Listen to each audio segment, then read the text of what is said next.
Welcome back. So let's understand if, say, for example, you have your existing Playwright test automation framework already and you want to write new test cases using the help of AI or GitHub Copilot. So we have GitHub Copilot installed and we are using the models that are available in GitHub Copilot. How we are going to use the existing application that we are testing to write new test cases very quickly. So first thing is, if you go to the VS Code and go to the view, you just open the browser here. Okay, so I'll open the browser and then there is a new very good feature here. If I simply enter the application URL that I'm testing, so I'll say my application, test application is running on localhost, so local machine at port 3000. Okay, so I'll enter and you will see I'm able to access it here within the VS Code. Now the next thing I can do is basically share this application with the agent. So agent will have all the knowledge of this application. So that means if I go ahead and then ask something, write a test case for a particular page on this application, then agent will be able to understand everything and should be able to write the test case in the existing format that I have in my framework. So let me go ahead and share this browser page with the agent. I'll say allow. Okay, now it is sharing with the agent. Then I'll go here.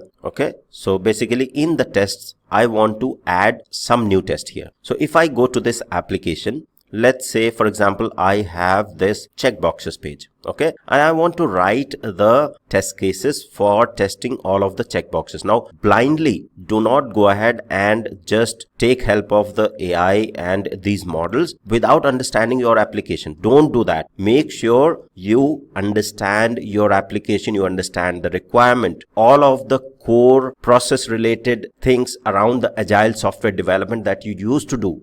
Keep doing it, because I have seen nowadays what is happening, that people are relying so much with the AI tools and the AI suggestions that they are forgetting the core of what testing should be. So understand what exactly your application is. Go ahead, launch it manually, see how everything looks, and then make sure that yes, we should be testing this functionality, we should be testing this functionality. Once you understand that yes, we have to test all of these functionality, then come back to the AI agent and ask for suggestions around the test cases. Okay, and put the constraints that you only want functional test cases. No security and performance test cases should be added, so that you get relevant test cases that you want to add into your existing test automation framework. So now I'm on this page. Okay, so I'll say, for example, now you'll see automation practice website is having, or the agent is having reference to this automation practice website because this is shared with the agent. All right, so now I'll say, let me go ahead and say, for example, I'll copy this URL. Okay, and I'll just ask the agent, I'll say act as an expert playwright SDET, and make sure, even though I'm not following the best practices of the prompt here in every prompt that I'm typing in here, but whatever I have explained in practicality, you should be following all of those key constraints, at least the 3 C's that I have taught, right? So I'm saying I'm setting up the role for the LLM. So LLM should act as an expert playwright SDET and then generate a playwright test script for testing page. I'll say page URL. Okay, only include functional tests, no non-functional, and security test should be added. Okay, so I put a constraint, I have put the role in here, and I have provided the context that generate a playwright test script for testing the page URL, which is the checkboxes. Okay, now because the agent has access to this application, now it should be able to clearly generate a new file. All right, new test spec file, and have all of the test cases added for this specific page. So if I go ahead and send this, the model is GPT-5 mini, the mode is the agent mode. You'll see that agent mode is selected and it will go ahead and analyze and start working. Okay, so you'll see that it is basically went ahead. Let me minimize the to-do. So it is updating the to-do list.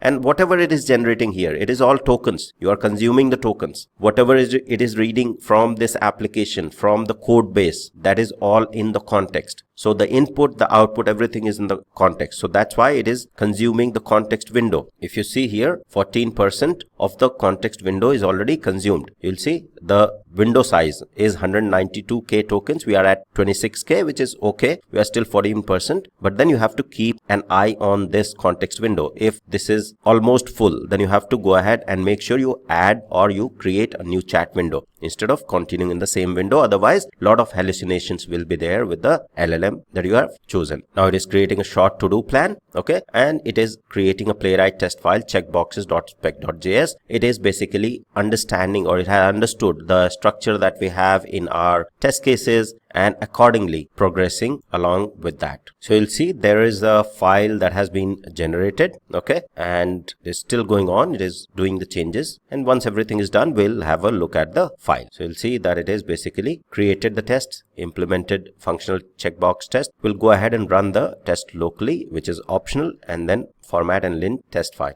So let me go ahead and just keep this file. Okay, so this file will then go ahead and sit here, checkboxes.spec.js. You will see that this is a new file that got created into the test folder through GitHub Copilot, through AI, and we'll go through that file very soon. Now here at the top, if you see, okay, let me minimize this. Would you like me to run the test now or format lint the new file? Okay, so first let's go ahead and see what AI has generated. So now if I go ahead and open this file, you will see every detail along with the documentation, the overall commenting. Okay, all the comments are there. So you'll see that the describe checkboxes page functional test, it has created exact same format basically that we had. So the different tests are there, and one by one you can go ahead and basically see what all tests have been added. So renders at least one checkbox, check and uncheck a single checkbox, check count updates when toggling a checkbox, right? So it has even went further to see the check count updates when the toggling of a checkbox happens. All right, with all of the logic that is required, these test cases are automatically generated through AI.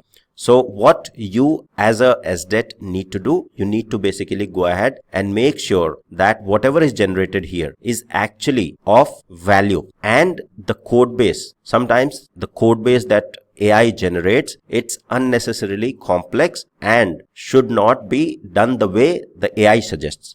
So you have to make sure that if there is an unnecessary complexity in the code suggested by AI, now every suggestion that is provided by AI is not good. As a SDET, your responsibility is to see, validate that the suggestions are okay. They are actually a value add. Are there any gaps? Then you fill those gaps. You add more tests if there are any gaps. Is the code that has been suggested up to the mark? If not, update that accordingly. Alright, now with this suggestion you'll see that it hasn't followed the page object design pattern that we have. So I can go ahead and further ask or do another prompt to basically follow the page object design pattern and have these tests in exactly the same page object design pattern that we have already. Okay, but before that, let's go ahead and execute this test case and see if this test case is actually working fine or not. Okay, so I'll say, would you like me to run the test now? So I'll say yes. Okay, in the prompt itself, see, ideally you will go in the terminal and you can go ahead and execute this manually, but then